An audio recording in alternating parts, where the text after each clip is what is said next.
Iran युद्ध की पृष्ठभूमि में पेट्रोल और डीजल के दामों में एक बार फिर बढ़ोतरी हुई है। आज पेट्रोल के दाम में 2 रुपए 61 पैसे और डीजल में 2 रुपए 17 पैसे की वृद्धि दर्ज की गई है।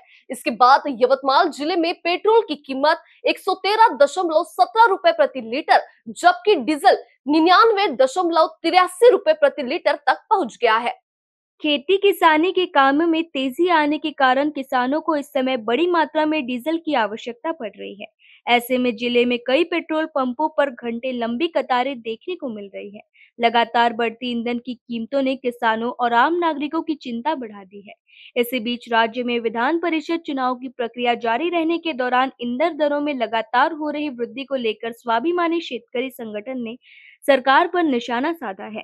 संगठन के महाराष्ट्र प्रवक्ता मनीष जाधव ने सवाल उठाते हुए कहा कि क्या विधान परिषद चुनाव का खर्च किसानों की जेब से वसूला जा रहा है। उन्होंने कहा कि पहले से ही महंगाई की मार झेल रहे किसान और आम जनता पर लगातार बढ़ती पेट्रोल डीजल कीमतों का अतिरिक्त बोझ डाला जा रहा है। सरकार को तुरंत ईंधन दरों पर नियंत्रण लाने के लिए कदम उठाने चाहिए।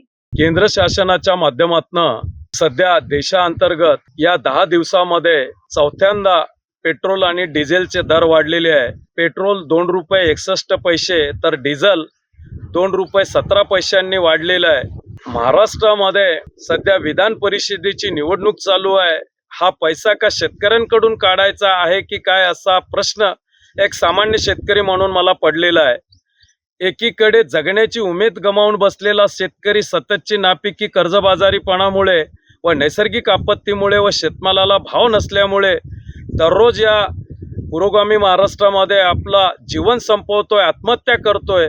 आणि दुसरीकडे आज आखाती देशाच्या युद्धाचं कारण समोर करून डिझेलचे दर गगनाला भिडलेले आहे। शेतकऱ्यांनी शेती कशी करायची, मशागत कशी करायची, 8 दिवसाच्या वर पेरणी येऊन ठेपली आहे। आणि अशा परिस्थितीमध्ये चौथ्यांदा हे डिझेलची दरवाढ झालेली आहे। शेतकऱ्यांना सबसिडीच्या माध्यमातून डिझेल उपलब्ध करून द्यावा अशी मागणी मी स्वाभिमानी शेतकरी संघटनेच्या माध्यमातून राज्य शासनाकडे व केंद्र शासनाकडे करतो।